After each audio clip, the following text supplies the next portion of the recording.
Nobody saw this coming. Not the media, not the establishment, and certainly not the elites who thought that they had the narrative locked down. In the span of just a few days, Elon Musk detonated a political firestorm by calling the Anti-Defamation League. This is a group long considered untouchable. This is a hate group that hates Christians. Now think about that. It's just the weirdest thing. The world's most powerful tech CEO going head to head with an organization that has branded Turning Point USA and young Christian conservatives as extremists and terrorists. Nobody expected him to say it, but he did. And now the backlash is exploding. Now, at the very same time, President Donald J. Trump, yes, the current president of the United States, dropped his own bombshell, renewing his warning that Tylenol and combined vaccines could be linked to autism. Drop in autism if you think Trump is right about that. Now, the medical establishment is in full-blown panic mode, and they want you to dismiss it. They want you to look away, but Trump is not backing down. Now, I will say, I don't know why, but autism sure has been spiking in the last couple of decades. I'd never even heard of autism when I was in my teens. So what's up with that? And then out of nowhere, Senator John Fetterman, he breaks from his own party, warning that Democrats' constant Hitler and fascist smears are pushing America closer and closer to political violence. You heard that right, guys. A Democrat admitting what conservative America has been saying all along. Musk, Trump, Fetterman, three names, folks, three shockwaves, and together they have just flipped the narrative upside down. Now,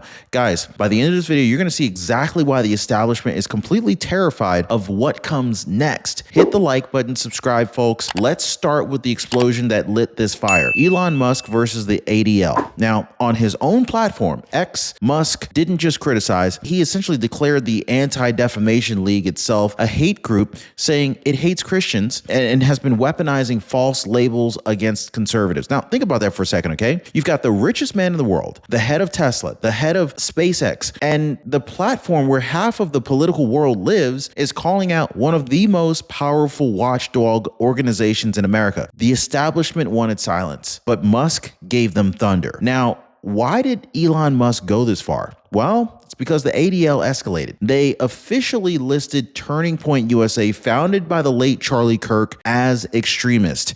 Their reasoning, TPUSA's Professor Watch List, claims of election denial, vaccine conspiracies, and incidents of racism linked to a few activists. But the real trigger was the ADL labeling Christian nationalism itself as a form of terrorism. But Musk, well, at least according to Musk, that crossed the line for him. He argued that this wasn't about fringe actions. This was an attack on the faith of millions. And for conservatives, this wasn't just a wrong, this was war. Now, this wasn't the first clash between Musk and the ADL. Actually, if you go back, all the way back to 2023, seems like ages ago, right? The group accused him of amplifying anti-Semitic tropes after he liked and defended a controversial post. It was just one freaking post, guys. They blamed him for a surge in so-called hate on X and pushed advertisers to boycott the platform, costing billions of dollars. Then came January 2025, when Musk's simple hand raise at Trump's inauguration was twisted into a Nazi salute. Do you guys remember that? It was so ridiculous. They blew this thing out of proportion, trying to make Elon Musk seem like he was a Nazi or something wild like that.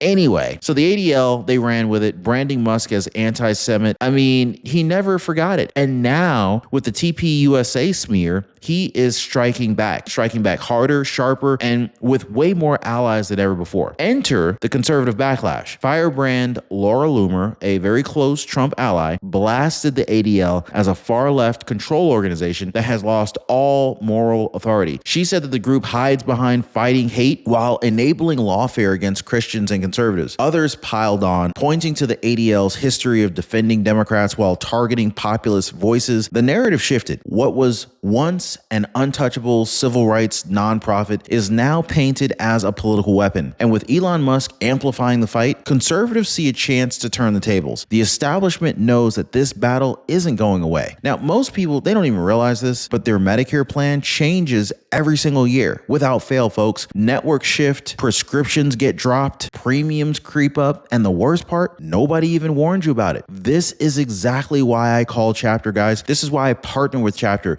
Their advisors, they review every Medicare plan that's available and they translate this hard to understand, super duper tiny fine print into plain English that you can understand so that you know exactly what you're getting. Leslie Taylor, she thought her Medicare plan was fine, right up until chapters showed her that she was overpaying by $1,000 a year. Sharon Bertusik, she got dropped from her Medicaid, but chapter guided her into Medicare coverage that restored her peace of mind. So here's a question. Are you 100% sure that your Medicare plan is still working for you, or are you just hoping that it is? Now, most people, they're not hoping anymore. Most people are already calling the phone number at the bottom of your screen right there, or they're visiting askchapter.org/Ron. The phone number is 909-563-8279. This could be the best 5 minutes you've ever spent.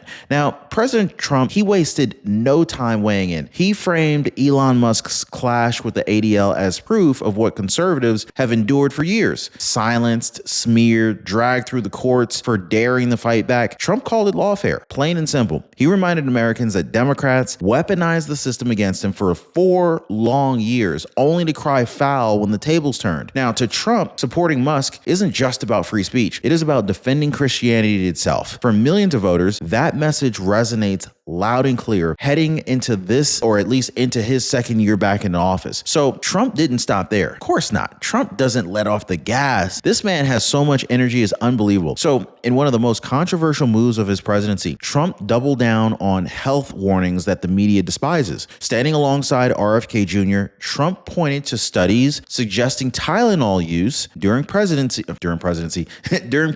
could be linked to autism and ADHD. Now, the medical establishment completely erupted, blasting it as reckless, but Trump refused to back down, saying mothers deserve the truth, not cover-ups. And when Tylenol itself quietly admitted that children and pregnant women should use caution, the conversation shifted. The question became unavoidable. What else has Big Pharma been hiding for all these years? Anybody else wondering other than me? Anybody else wondering what else Big Pharma's been hiding? Now, Trump and RFK Jr. also reignited the vaccine debate, specifically the MMR shot. Measles, mumps, rubella. Trump, he argued that when given separately, risks are low, but when combined, cases of autism appear to spike. Now, his claims tied all the way back to a whistleblower, CDC scientist William Thompson, who admitted in 2014 that data showing a link to neurological issues was buried. Now, for years, the establishment insisted that there was no connection, but reportings and recordings, documents, and testimony, they suggest otherwise. Trump framed it very simply. The government and Big Pharma prioritize profit over children's health. That line hit hard, folks, especially among parents that were already skeptical. Now, the outrage deepened when Trump pointed out the CDC to Big Pharma pipeline. Scientists who downplayed vaccine risks,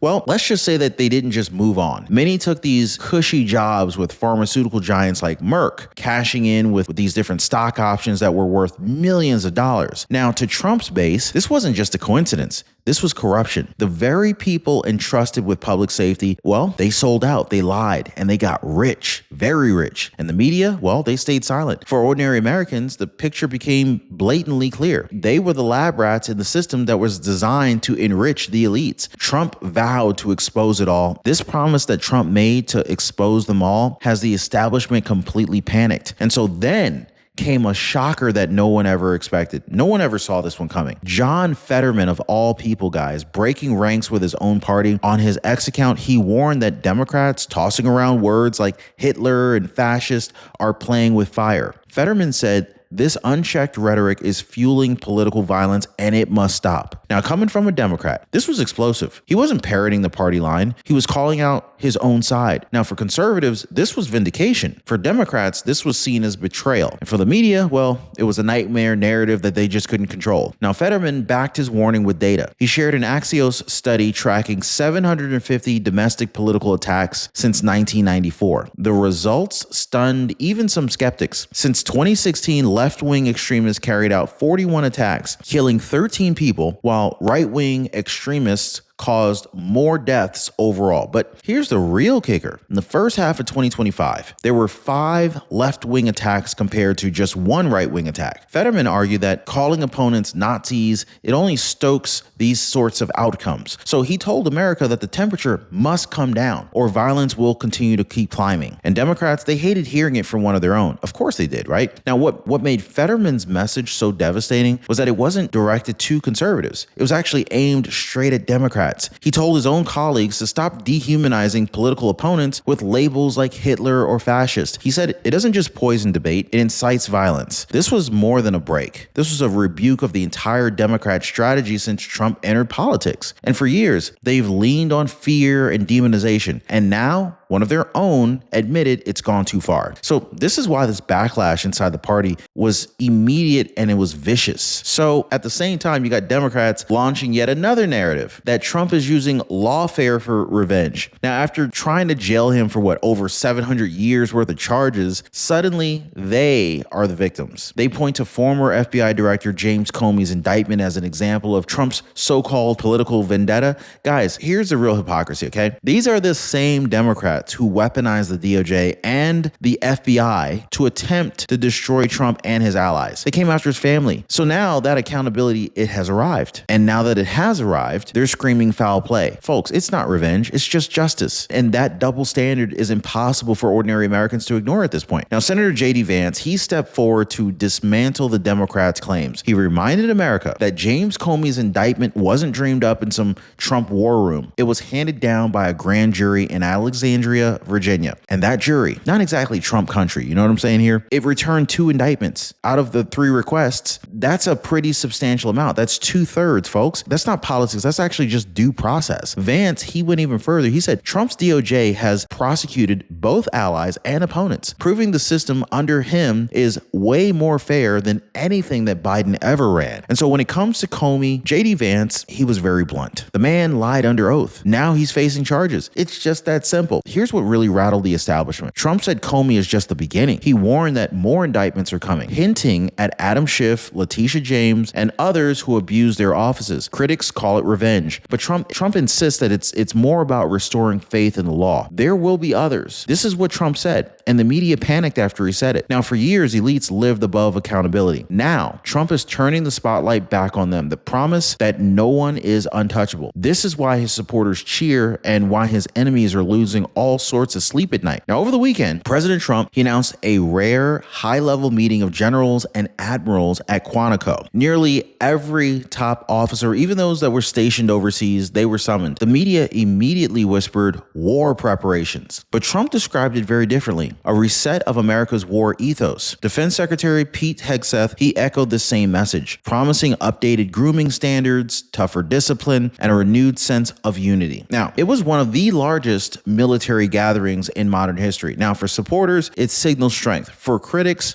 it was a little bit more unsettling. But that tension, peace through strength or steps toward conflict, that was the point. Meanwhile, chaos erupted in New York, guys. Democrat Mayor Eric Adams abruptly suspended his re-election campaign, citing obstacles to a viable run. Now, some insiders, they're saying that the move clears a path for Andrew Cuomo to re-enter politics. But here's the twist. Socialist candidate Zoran Mamdani, he has surged in polls, and he's also surged in the betting markets. It's crazy what's going on there. I don't know how many of you guys are betting folks. You've been out to Vegas. Anyway, this means New York, already strained under all of these leftist policies, could very well end up with an openly socialist mayor. Now, how many of you guys think that that's a horrible idea? I mean, even Democrats admit it. The city is on the brink of political transformation, and conservatives are seeing it as a warning of where unchecked progressive power is leading. And so just when you thought the swamp couldn't get any darker, another name tied to George Soros made the headlines. Howard Rubin, a former Soros financier, was arrested for allegedly trafficking women and keeping them in a so-called sex dungeon. The details are rather disturbing, to say the least. Stories of captivity, abuse, and power exploited for perverse purposes. Instantly, comparisons to Jeffrey Epstein have surfaced. Conservatives are asking the obvious question: how many elites knew? How many people looked the other way and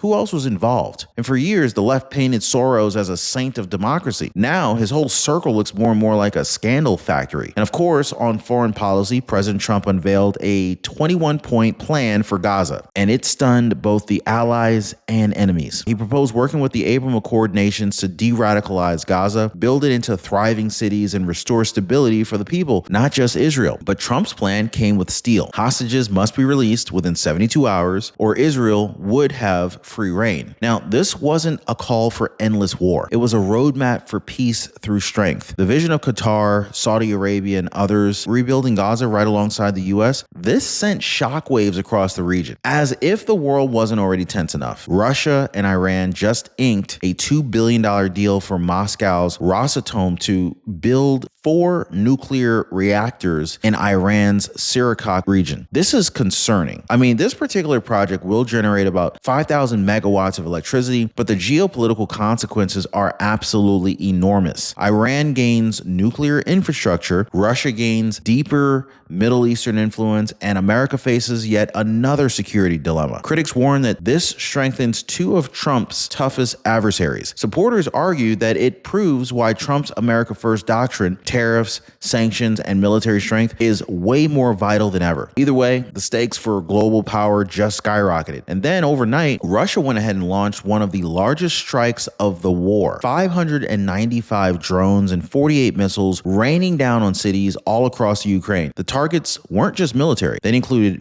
residential buildings, kindergartens, and hospitals. At least 16 people were unalived, including children. Trump has pushed for a negotiated peace, hoping Putin will come to the table. But of course, this attack here shows that the Kremlin isn't backing down. For Americans, the question is rather chilling. Are we heading toward escalation, or can Trump's leadership pull the world back from the brink of World War III? Well, that uncertainty hangs in the balance over every move from here going forward. So here's where we stand, guys. Elon Musk exposing the ADL as a hate group, President Trump dropping bombshells on Tylenol, vaccines, and Big Pharma, and Senator John Fetterman breaking ranks with Democrats over dangerous rhetoric. If you add that to Comey's indictment, New York's socialist surge, Soros' financier scandal, and Russia's aggression abroad, you can see why the establishment's panicking so much. In fact, the narrative is collapsing, the truth is surfacing, and the balance of power, it is shifting rather fast. Folks, this is only the beginning. Like this video, share it everywhere, and subscribe so that you do not miss what comes next. Because the story that the media won't tell you, I'm gonna go ahead and cover it right here. We'll see you next time.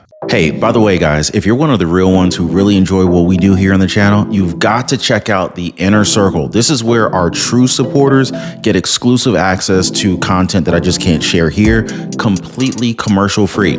It's also the best way to keep this channel going strong. So if you want to be a part of something special, join us over there. Links in the description or in the pinned comment down below.